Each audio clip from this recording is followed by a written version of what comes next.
आज भारत के प्रधानमंत्री जी को, भारत के गृह मंत्री जी को मैं आज इस सदन में आपके माध्यम से अभिनंदन करना चाहती हूं कि हजारों हजार देश के नागरिक जो पीड़ित हैं, प्रताड़ित हैं और जिन्होंने बहुत आस के साथ में इस देश में पनाह ली, जब पनाह उन्होंने लिया तो ये सोच के लिया कि ये देश की धरती हमारी रक्षा करेगी, लेकिन उस समय देश के जो शासक थे उन्होंने उन्हें नागरिकता का अधिकार नहीं दिया।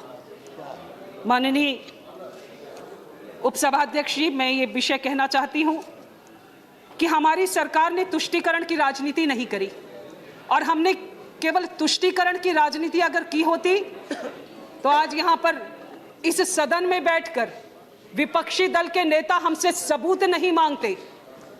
मुझे ये विषय समझ में नहीं आया कि इस सदन में बैठकर सबूत मांगने का विषय आखिर आया कहाँ से।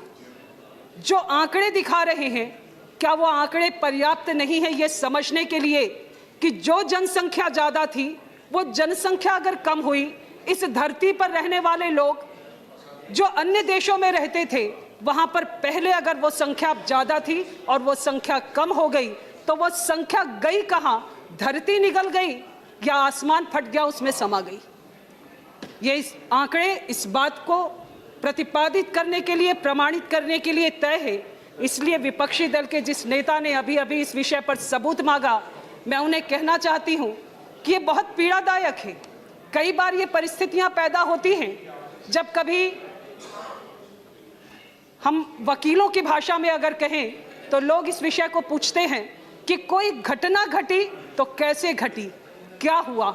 लेकिन जब किसी महिला के साथ वो घटना घटती है और उस महिला से पूछा जाता है कि घटना कैसे घटी, जितनी बार पूछा जाता है उतनी बार वो महिला बार बार प्रताड़ित होती है, उतनी बार मरती है। यह सबूत मांगने का इस सदन में इस प्रकार का दुस्साहस करना, मेरा मानना है कि ये उसी का प्रमाण है कि ये उस प्रकार हमको बार बार प्रताड़ित करने का काम भारत देश के नागरिकों को कर रहे हैं।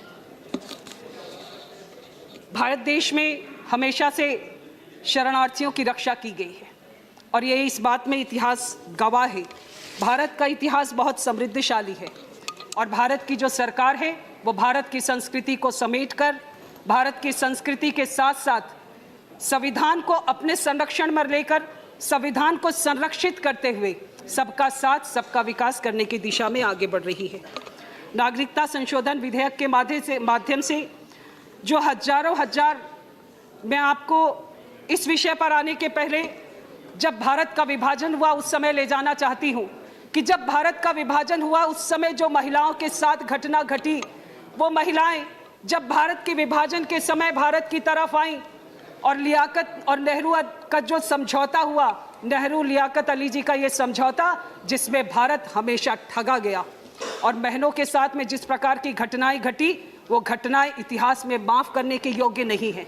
इन विषयों पर हम बात कर सकते हैं, लेकिन नेहरू लियाकत अली का वो समझौता जिसमें कि हमें संरक्षण देने की बात की गई थी, भारत के वह हजारों हिंदू नागरिक, हिंदू बहनें जिनकी छातियां काट डाली गईं, लेकिन किसी ने उस समय केवल राजनीति के कारण बोलने का दुस्साहस नहीं किया। आज इतने वर्षों के बाद किसी सरकार ने ईमानदारी के साथ प्रयास किया कि सच में भारत का जो नागरिक है, जो भारत की धरती की तरफ हमेशा भारत की धरती पे पैदा हुआ है, अगर वो हिंदू है तो उसका संरक्षण होना चाहिए। इसलिए इस नागरिकता संशोधन विधेयक 2019 को भारत की सरकार ने लाया है। मैं अपने प्रधानमंत्री जी को, मैं अपने गृह मंत्री जी को अभिनंदन फिर से करती हूँ।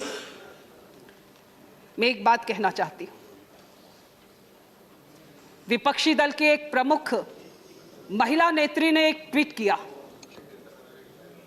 और यह ट्वीट पढ़कर मुझे इस बात का बेहद आश्चर्य था। उन्होंने कहा, उनके ट्वीट पर यह ऑन रिकॉर्ड भी है, उन्होंने कहा कि यह कट्टरता की पराकाष्ठा है।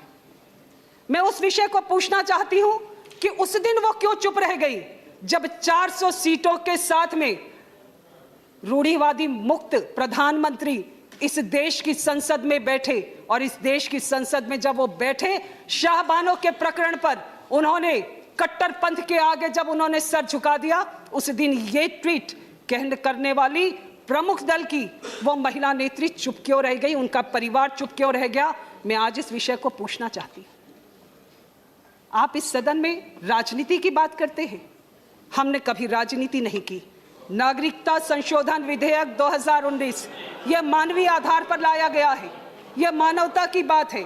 और मैं आपको इस बात को कहना चाहती हूं कि यहाँ पर जब हम कभी बैठते हैं, यह वो संसद है जो इतिहास रचती है, यह वो संसद है जिसमें आपकी ओर देश का हर नागरिक देखता है। और अगर आपने ईमानदारी से बात कही तो वो बातें मुझे लगता है कि कहीं ना कहीं जनता उसे सुनती है और ये मानती है कि आप उसका हित संरक्षित कर रहे हैं। मैं धन्यवाद देती हूं। हमारे सदन में अभी मेरे पूर्व वक्ता ने इस विषय को कहा कि हमारे गृह मंत्री जी से कोई नहीं डरता है। हमने नहीं कहा कि गृह मंत्री जी से कोई डरना चाहिए, लेकिन ये बात हमेशा और हमेशा उसी तरफ से ये आवाज आती है। अगर ये आवाज हमेशा उस तरफ से आई, आज आपने इस बात को स्वीकार किया, आपको धन्यवाद है, आपको बधाई है। आज वो अभी सदन में नेता नहीं है, लेकिन मैं ये बात जरूर कहना चाहती हूं कि आपके माध्यम से कि जब भी उन्होंने इस विषय को कहा है कि उनसे कोई नहीं डरता, हम नहीं कहते कि आप डरिए, हमने कभी नहीं कहा, लेकिन ईमानदारी से जिस व्यक्ति ने काम किया है उससे डरने की जरूरत नहीं पड़ती है। लेकिन आपके दल के जिन नेताओं ने इन विषयों को कहा है, आप कम से कम उन्हें माफी मांगने के लिए तो कह ही सकते हैं, और ये बात जरूर होनी चाहिए, ऐसा मेरी अपेक्षा है।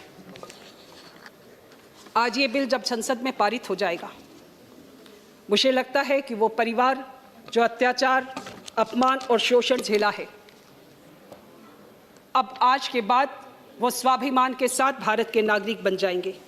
उन्हें वो सब सुविधाएं मिलेंगी जो भारत के नागरिक को मिलती हैं। लेकिन ये सही है कि इसके लिए किसी का कोई अधिकार नहीं छीना जा रहा है। माननीय उपसभापति महोदय, किसी पीड़ित को, किसी शोषित को न्याय दिलाना ये मानव की सेवा है, और हमने ये सेवा करने का एक संकल्प लिया है। भारत की सरकार ने संकल्पित होकर इस संशोधन विधेयक को लाया है, और ये संशोधन विधेयक आज से 50 साल पहले जिस प्रकार से इतने लंबे समय के राजनीति के कालखंड में आज तक इस विधेयक को लाने की हिमाकत सरकार ने नहीं करी, अगर ये पहले हुआ होता तो जो पीड़ित परिवार थे वो कई वर्षों पहले स्वाभिमान के साथ भारत के नागरिक कहलाते। मैं आपके माध्यम से कुछ आंकड़े आपके समक्ष प्रस्तुत करना चाहती हूं कि पाकिस्तान, बांग्लादेश और अफगानिस्तान, जिन्हें धार्मिक आधार पर भेदभाव और जुल्मों का सामना करना पड़ा है, वहां पर रहने वाले जो नागरिक थे, ये इस बात से समझा जा सकता है कि पाकिस्तान में 1947 में 23% अल्पसंख्यक थे, 2011 में 3.7% रह गए। बांग्लादेश में 22% थे, जो 2011 में 7.8% रह गए। माननीय महोदय, मैंने ये आंकड़े आपके समक्ष इसलिए रखे कि ये आंकड़े इस बात को प्रतिपादित करते हैं कि वहाँ पर रहने वाले जो लोग हैं, जब हम कहीं पर रहने के लिए जाते हैं तो हमें सुरक्षा चाहिए होती है, हमारी मूलभूत सुविधाएं चाहिए होती हैं, हमें रोजगार चाहिए होता है, और जब हमें ये सब चीज़ें मिलती हैं तो हम इन विषयों पर वहाँ पर रहने के काबिल माने जाते हैं। लेकिन इन विषयों के साथ साथ जो एक सबसे बड़ा विषय है, चूंकि मैं महिला हूँ इसलिए इस विषय को कहना चाहती हूँ कि जब हम वहाँ पर रहते हैं और हमारी ही बेटियाँ, हमारी अगर बेटियाँ वहाँ पर सुरक्षित नहीं हैं तो लोग वहाँ से सीधे और सीधे पलायन करना चाहते हैं। ये विषय केवल और केवल मानवता के साथ साथ इस बात का भी है कि हमारी बेटियों की आबरू सुरक्षित रहे, इसलिए लोगों ने पलायन किया है। मैं इस बिल को पारित करने की सर्वसम्मति से इस सदन में अपील करती हूँ। धन्यवाद।